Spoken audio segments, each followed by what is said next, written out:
Et du coup, commençons directement par le premier joueur. Attaquons d'entrée avec un des cas les plus compliqués, peut-être, celui de Derrick Rose, si tu veux bien. Ouais. Donc, Derrick Rose, 10 saisons sur la décennie. Malheureusement, il n'a que 8 de vraies, à cause de blessures, on va en parler. 19 points de moyenne sur la décennie, 31 minutes de moyenne également sur l'ensemble de la décennie, c'est quand même pas mal, 31 minutes de jeu. 13 000 minutes au total, 13 500. C'est le 121e total à peine de cette décennie, 437 matchs.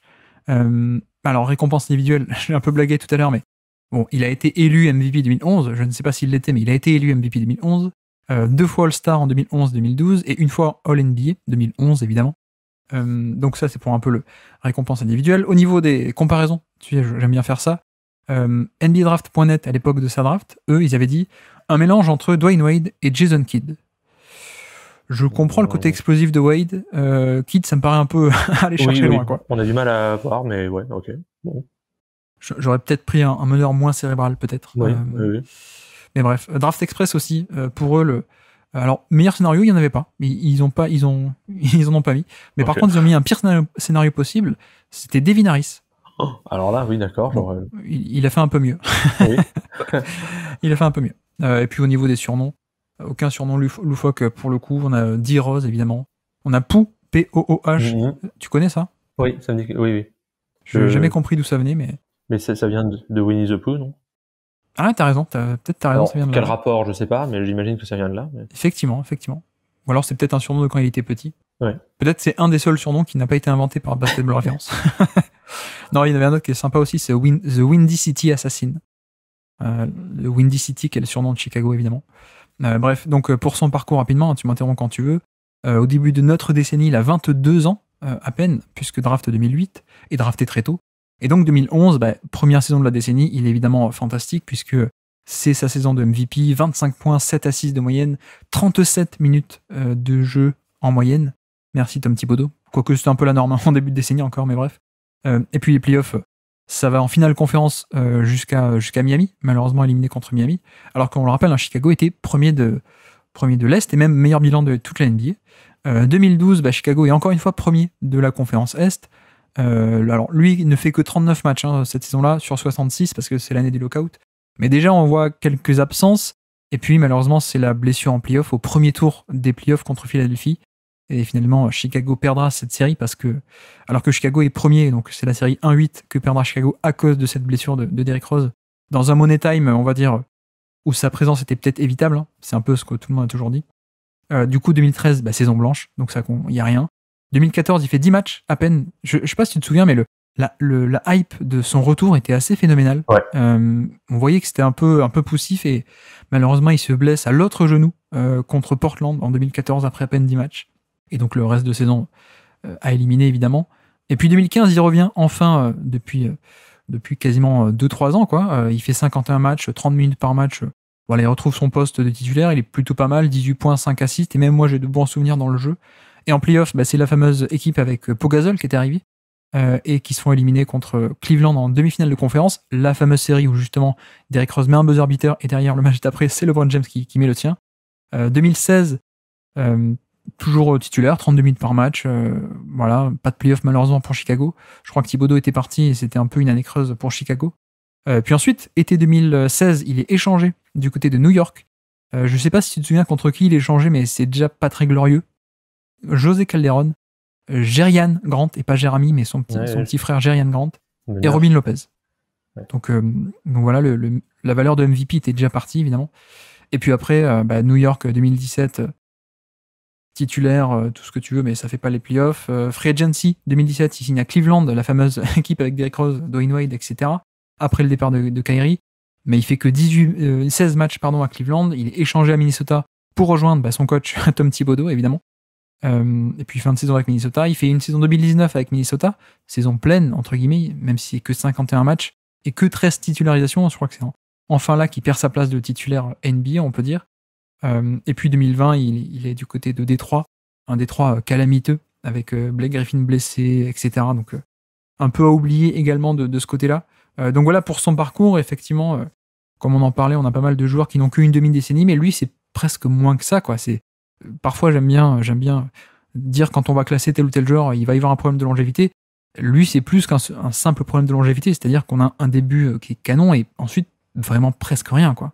Ah oui, même au point que, alors il me semble qu'il est coupé par Cleveland en 2018 et que tout le monde pense qu'il est presque à la retraite en fait, parce que C'est pas un échange, tu veux dire, c'est un buyout.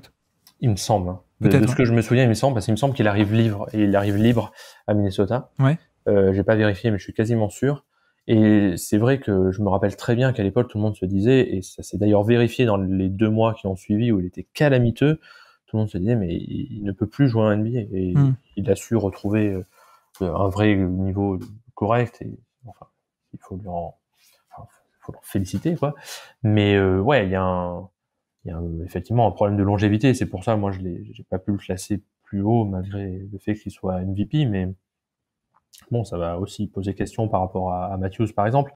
Ouais, ça rend très difficile à évaluer sa carrière. C'est vraiment une carrière très atypique. Parce que là, du coup, sur la décennie, combien toi tu vois de saisons valuable?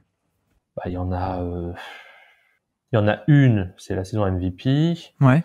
La deuxième, elle l'est, et il est très bon en playoff, mais il joue que 39 matchs. Je veux dire la deuxième, je veux dire 2011-2012. Et ensuite, je dirais que il y a quasiment plus rien. Peut-être la saison 2015-2016, qui est pas mal. Celle à New York, qui est pas trop mal non plus. Que je dirais que les deux plus intéressantes, en fait, c'est les deux dernières de la décennie, dans un rôle complètement changé de sixième homme, en fait. Ouais. Mais qui n'a plus rien à voir avec ce qu'il était dans les deux premières. Donc, il y a vraiment un trou au milieu, quoi. Bah, j'avoue, moi, que j'avais quand même 2011 et 2012 qui sont d'excellents calibres.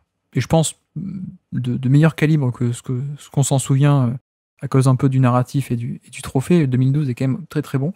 Oui, mais donc, il y a très peu de matchs joués, quoi. Mais, enfin, très peu. Après, c'est la saison du lockout. Donc, oui, c'est vrai. Non seulement il est blessé, mais en plus, il est blessé une saison, il n'y a pas beaucoup de matchs, quoi. Mais non, mais comme tu dis, effectivement, ça fait 39 matchs et presque pas de playoff. Il est blessé au match 1, si je dis pas de bêtises. Et puis, donc, j'avais ces deux saisons, et puis j'avais quand même la 2015 où il est. Alors, je trouve qu'il est valuable dans une bonne équipe. Oui, et en fait, après, c'est que des équipes nulles. Et alors, lui-même retrouve petit à petit son niveau, avec parfois des fluctuations, comme tu dis, mais c'est des équipes nulles. Donc, pour moi, il n'y a pas beaucoup de valeur ajoutée dans ces équipes-là, malgré des stats, des stats brutes, quoi. Mais même en termes d'efficacité, ça s'est très vite cassé la gueule, quoi. Donc, c'est pas comme si c'était quelqu'un qui était genre Devin Booker en 2020, qui fait des stats d'efficacité de fou dans une mauvaise équipe, quoi. On n'a même pas ça, quoi. Donc, pour moi, c'est vrai que j'ai deux bonnes années 2011-2012. 2015 aussi, donc dans une bonne équipe. Et après, je mets toute la deuxième moitié à la poubelle, presque, en fait, malheureusement.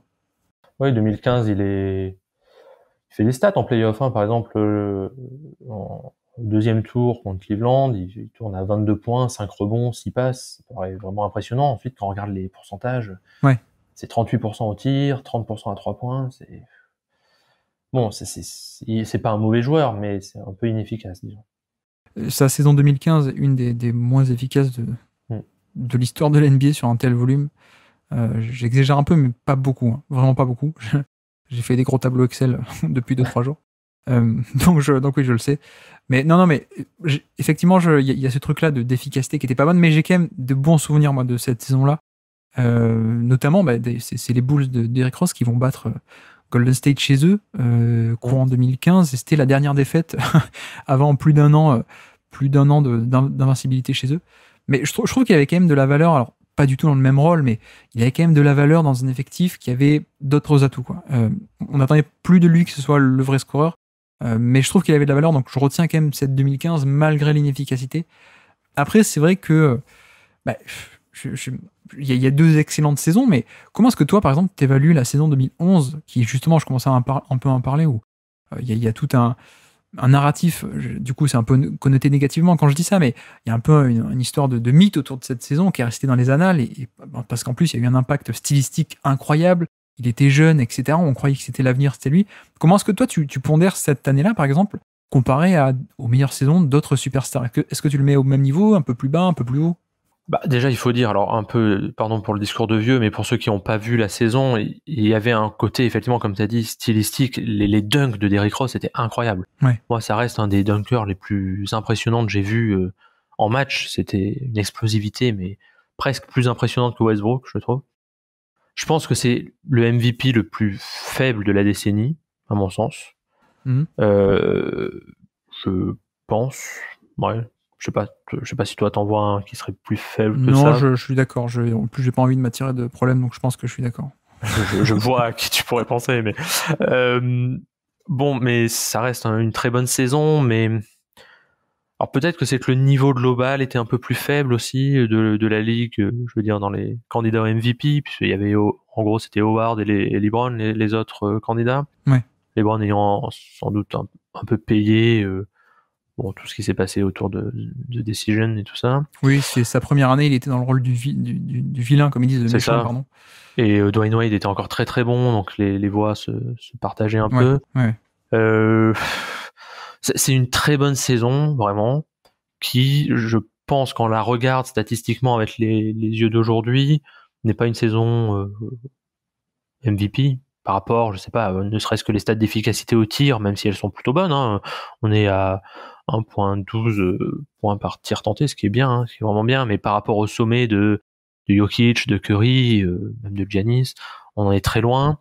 Bon, je dirais que c'est une excellente saison offensive. Défensivement, je pense qu'il a vraiment gagné à être dans cette équipe parce que ça a jamais été un très bon défenseur, Derrick Rose. Et quand on regarde les stats on-off, par exemple, sur la saison 2010-2011, alors je sais qu'il faut faire attention avec les stats on-off, mais elles sont quand même catastrophiques pour Derrick Rose en défense. Ouais. Donc voilà, bon, j'avoue, j'ai pas tout repris les stats de Howard, de LeBron, tout ça, ou de quelqu'un d'autre, je sais pas, pour voir si ça aurait été mieux, mais c'était le meilleur bilan de la ligue, d'assez loin. C'était une belle histoire aussi, donc. Oui. Moi, Oui, je puis pense pas je pense que pour une fois, je vais un peu parler de narratif, mais sur le basket là, mais je pense qu'il y avait ce côté un peu où aujourd'hui, on s'en souvient peut-être pas, mais le côté, le rassemblement des trois à Miami, ça n'a pas fait une bonne publicité à la NBA. Enfin, pas pour tout le monde en tout cas. Ouais. Et donc tu avais ce mec-là qui arrivait avec une équipe, un nouveau coach, une équipe, l'équipe de Chicago en plus, qui a toujours été adorée, évidemment. Et puis un mec jeune qui en plus stylistiquement est incroyable. Enfin, je veux dire, les comparaisons même aujourd'hui avec Ja Morant, pour moi, ne tiennent pas, quoi. Ja Morant est très rapide, explosif et tout ce que tu veux, mais il a jamais eu il a pas ce tranchant incroyable qu'avait Derrick Rose sur des changements de direction, quoi. Tu parlais de Westbrook même, qui avait une explosivité de fou, mais qui était beaucoup plus linéaire aussi, quoi. C'était plus, je vais tout droit, je charge, et ensuite j'explose, quoi. Derrick Rose, c'était ça allait de partout, avec des changements brusques d'un côté et de l'autre, et d'ailleurs, c'est pour ça qu'il finit par se faire mal au genou. Mais bref, donc oui, il y a ce côté un peu narratif de cette saison-là. Mais je pense que le trophée d'MVP, c'est aussi dû au fait qu'il est jeune, le style, d'un point de vue style, il est incroyablement impressionnant à voir tout simplement. L'équipe était très bonne aussi, meilleur bilan de NBA. Mais c'est vrai que d'un point de vue performance individuelle, un peu pour casser le mythe, si on creuse un peu, c'est pas une mauvaise saison évidemment, hein, loin de là. On est par exemple pour le Throw Shooting Plus, donc efficacité par rapport à la moyenne de l'époque, on est à 102 sur un usage de 32%, ce qui est énorme, un usage de 32%, un volume de superstar, et 102%, ça veut dire 102 par rapport à 100 plus 2%. C'est bien, c'est pas mal. C'est juste que d'autres superstars sur ce même volume, elles font plus 5, plus 10, plus 15, plus 20 pour des Curry ou des Kevin Durant. Donc voilà, c'est pas une mauvaise saison, évidemment. C'est juste que le scoring individuel en lui-même n'était pas si fou que ça. Le passing n'était pas si incroyable que ça non plus. Voilà, on parlait à demi-mot de Westbrook, sa saison de MVP. On peut pas lui enlever cet impact collectif qui est énormissime et que Derrick Rose n'a pas eu sur cette année, par exemple. Tu parlais aussi de la défense. Bon, voilà. Au final, on se retrouve sur... tu vois, on peut recouper aussi avec un autre indicateur, celui de Basketball Index qui donne une stat un peu all-in-one. La saison offensive 2011 de Derrick Rose, on est sur un score qui est le 55e meilleur offensif de la décennie, en fait, sur plus de 1800 joueurs. C'est bien, mais effectivement, on n'est pas dans le top 10, alors que peut-être pas mal de fans la mettraient comme une des 5 ou 10 meilleures saisons de la décennie, quoi. Mais voilà, le problème au-delà de cette saison-là, c'est que finalement, on a deux saisons excellentes, parce que moi, je mets la 2012 un peu au même niveau, et puis 2015 un peu dans une bonne équipe, peut-être un peu 2016 où tu commences à dire ça, mais le reste, c'est finalement un parcours non seulement blessé, mais en plus dans des équipes nulles où il n'y a pas beaucoup de valeur ajoutée, quoi, au final, malheureusement. Alors, il faut, pour être un petit peu plus positif sur la fin de la décennie, quand même pour l'avoir vu de près, la saison 2008-2019 avec le Minnesota, en 6e homme, il est bon. Oui. Et il a un vrai impact sur l'attaque notamment. Bon, mais c'est aussi parce que les schémas de Thibodeau étaient catastrophiques, mais ça c'est autre chose. Il me semble qu'à Détroit l'année suivante, il se débrouille pas mal aussi, mais dans un rôle effectivement complètement différent. Oui, c'est ça, c'est un rôle mineur, quoi, comparé à ce qu'il était au début, quoi. Oui, et puis en jouant à chaque fois seulement une 50aine de matchs parce qu'il n'est pas capable de jouer plus.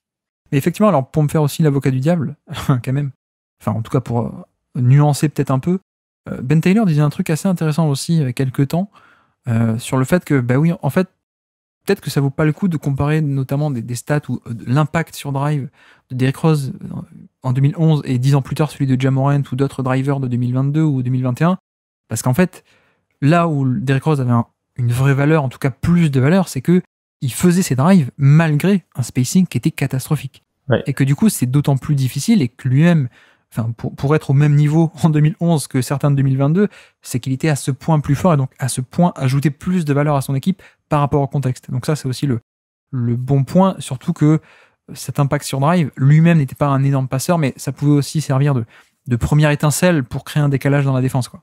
Ouais, c'est vrai. Ouais. Et puis dernier point que j'avais soulevé aussi, c'est que alors en playoff, les stats, on me les demande souvent, 1200 minutes sur la décennie de stats de playoff, 2 minutes de playoff, pardon, c'est à peine dans le top 100, en 97e. En termes de matchs, c'est à peine 34 matchs de playoff. Là, on est quasiment 175e. Et surtout, j'avais noté aussi la seule vraie saison de playoff, mine de rien, son efficacité, elle baisse de manière conséquente par rapport à la saison régulière. Donc ça, c'est aussi un petit bémol, mais c'est peut-être aussi lié à son profil. Et puis bon, la saison 2015, j'en ai parlé, je trouve assez valuable, peut-être plus que ce qu'on s'en rappelle, mais bref. Donc au niveau du classement, puisqu'on peut passer à ça, à moins que tu aies d'autres choses à rajouter, comment on fait? Où est-ce qu'on le met? Je te file la patate chaude. Moi, mon premier réflexe avait été, alors je vais pas donner des places exactes, hein, mais ouais. Ça avait été de le mettre dans la zone Carmelo Anthony, Kobe, Manu Ginobili. D'accord. Voilà. Et je te refile la patate. J'imaginais plus bas. J'imaginais quand même beaucoup plus bas. Ouais, mais ce que je peux comprendre aussi. Hein. Alors, moi, j'avais grosso modo la zone plutôt David Lee autour de la 30e place. Ah oui, d'accord. Alors, évidemment, c'est pas comparable. C'est pas comparable. Alors, qui c'est qu'il y a autour? Par exemple, moi, on a du Tyson Chandler 29, JJ Redick 30, David Lee 31 et Ty Lawson 32 pour l'instant. Montalis 33. Mais surtout, j'avais un peu en point de repère de le mettre derrière des Joachim Noah, Kevin Garnett et Joel Embiid, qui, notamment Joel Embiid ou Garnett, on les a fait ensemble la dernière fois en plus, qui ont que 3 saisons au top, mais vraiment au top, quoi. Derrick Rose, il en a que 2. Et après c'est vrai qu'à quelle valeur on donne à cette longévité, c'est un peu le problème qu'on a eu avec Lucas, avec Rudiger. Quelle valeur on donne à une longévité, à faire des points, à faire des stats bruts dans des mauvaises équipes, ou alors qui n'apportent pas tant de valeur que ça. C'est un peu le problème. Moi, donc je l'imaginais plutôt plus bas et en tout cas en dessous de Garnett, pour sûr, quoi, presque. Est-ce que ça te choque ou pas? Ça peut jamais me choquer qu'on mette quelqu'un en dessous de Garnett. Donc, ouais, non, effectivement. Ouais. Quoique. Je sais pas. J'avoue, je sais pas parce que le problème, c'est que je change d'avis selon la manière dont on me pose la question. Parce que par exemple, si on me pose la question, est-ce que tu préfères une décennie de JJ Redick ou une décennie de Derrick Rose, telle qu'elle a eu lieu? En fait, je crois que je préfère une décennie de JJ Redick. Oui. Oui. Et voilà. Alors peut-être que c'est que je trouve que JJ Redick est trop bas, je m'en rends compte, et que ça me paraît bizarre que JJ Redick soit juste une place au-dessus de David Lee. Et donc du coup, j'ai pas osé classer Rose par là. Parce que au contraire, tu vois, je préfère largement la décennie d'Eric Rose à celle de David Lee. Oui. Donc faut qu'il y ait un petit écart entre les deux, tu veux dire? Voilà, c'est ça. C'est que... Après, c'est vrai que Garnett a 3 saisons dans un rôle de rim protector d'élite, on va dire. Joachim Noah, on a 4 ou 5 dans un rôle moins grand. Est-ce que les 4 ou 5 saisons de Joachim Noah dans un rôle moins grand sont meilleures que 2 saisons de All-NBA, on va dire, de Derrick Rose, quoi? Ça se discute parce qu'en même temps, c'est vrai que le rôle moins grand de Noah, offensivement certes, mais et encore, parce que je sais plus quelle saison, je vais dire une bêtise si je dis la date, mais la saison où il est All-NBA First Team. Ouais, 14. Ouais, c'est 2014, c'est ça. Dans quelle mesure son impact est pas aussi grand finalement que celui d'Eric Rose en 2011 du point de vue collectif, parce que Oui. c'est un peu lui aussi la plaque tournante de l'attaque par son passing. Donc ouais, ça peut se discuter. Hein. Ouais, Voilà. je veux bien qu'on coupe la poire en deux. Toi, tu Mhm. l'imaginais avec Kobe un peu plus haut. Moi, je l'imaginais plus bas. Je veux bien qu'on le fasse atterrir entre les deux autour de Ouais. Joakim Noah, Garnett, Embiid. Bah, tu vois, moi, je pense que Joel Embiid a 3 saisons de très haut niveau, même si c'est que 3 ou 3,5. Je mettrais peut-être la délimitation là, Embiid devant Derrick Rose. Ok. Et Du donc, reste, après, je sais. Ouais. Rose Soit devant en- Noah. Soit devant Noah, soit entre Noah et Garnett, soit derrière Garnett. Aucune idée. Aucune idée. On va dire derrière Noah quand même. Je sais pas. Ah, c'est très difficile. Hein, Allez, mettons-le entre Noah et Garnett alors. Mettons-le là. Mais c'est vraiment problématique parce que c'est la pondération entre le pic et et la longévité à tous les niveaux. Ok, bah faisons ça. On verra si ça gueule. Enfin, c'est sûr que ça va gueuler, mais. Oui, surtout qu'il y a. Enfin, c'est pas n'importe quel joueur. Quoi. Il y a un C'est ça, voilà. attachement. Oui. Du coup, petit quiz pour finir. Petit quiz, c'est un qui joue ce match. Le match de sa blessure. Juste. Ah non, j'ai quand même pas été à ce point horrible. Non, j'ai essayé d'être plus positif. Bah, justement, c'est du côté de Minnesota. Je voulais t'aider un peu. Nous sommes le 31 octobre 2018. C'est le match où il met 51 points ou 50 points. Eh oui. Quand il joue à Minnesota, est-ce que tu es capable de me citer des joueurs qui ont joué ce match des deux côtés? C'est un Minnesota-Utah. Donc il n'y a plus Butler, je pense qu'il joue pas. Butler, non. Donc il y a Towns, ouais. Wiggins. Ouais. C'est sur le terrain ou dans l'effectif? Qui joue ce match? Qui est-ce qui a foulé la pelouse, j'allais dire? Donc il y a Towns, Wiggins, Gorgui Dieng doit encore être là. Ouais. Jeff Teague. Teague ne joue pas, non? Ah, il a été blessé alors. Tyus Jones. Non plus. Il n'y avait pas Aaron Brooks, c'était pas. Jared Bayless. Non, il n'y avait pas Aaron Brooks, mais il y avait un ancien pote des Bulls. Oh bah oui, forcément. Il y avait Lou Holding. Non, c'était l'autre. Non, il était pas encore. Bah oui, il y avait Taj Gibson. Ouais. Covington. Non, c'était juste avant le trade, donc je pense pas qu'il était là. C'est juste avant le trade, effectivement. Ouais, mais par contre, il y a un autre ailier très défensif, mais qui malheureusement est un peu bloqué offensivement. Okogie. Josh Okogie, effectivement, est là, un rookie. On a un role player un peu aussi 3&D à Minnesota, qui a fait plein d'équipes. Ça n'existe pas, ça, les role players 3&D à Minnesota. Ah si, il y a Anthony Tolliver. Anthony Tolliver, exactement. J'allais dire qu'il s'est fait postériser par Amare Stoudemire. Qui avait été la seule recrue de l'été. Ouais. Après, je t'épargne les James Nunali. Ah oui, c'est vrai, oui, qui était un shooter qui venait d'Australie et qui n'a jamais joué. Et CJ Williams. Alors là, CJ Williams, deuxième fois d'affilée qu'il est cité dans le Basket Lab. Les Clippers. Exactement, on l'avait cité dans le quiz avec Nico quand on a fait Gallinari, je crois. Bref, c'est incroyable qu'on le cite 2 fois. Et du côté d'Utah, un peu plus classique peut-être. Alors du côté d'Utah, dans le 2018, Hayward est plus là, donc il y a Donovan Mitchell, Rudy Gobert. Oui. Est-ce que Derek Favors est revenu? Oui. Ouais. Il n'est pas encore parti même. Ah oui, il n'est pas encore parti. Royce O'Neal. Oui. Pas titulaire d'ailleurs. Conley n'est pas encore là. Non, c'est un autre. C'est Rubio. C'est Rubio, effectivement. Ouais. Doit y avoir. J'essaie de caler Rubio le plus possible dans les quiz dès que t'es là. D'ailleurs, Joe Ingles. Joe Ingles, effectivement. Bogdanovic. Non, pas encore. Non. Par contre, on a un ailier qui est justement. Alors, on parlait d'Eric Rose, comment est-ce qu'il est arrivé à Minnesota. Effectivement, il arrive libre, mais parce qu'il se fait échanger avec un autre joueur depuis Cleveland jusqu'à Utah. Un ailier 3&D de luxe qui aujourd'hui est à Phoenix. Ah, Jake Crowder. Jake Crowder, effectivement. Jake Crowder était à Utah, bah tu vois, ça m'a échappé. On avait un deuxième Australien après Joe Ingles.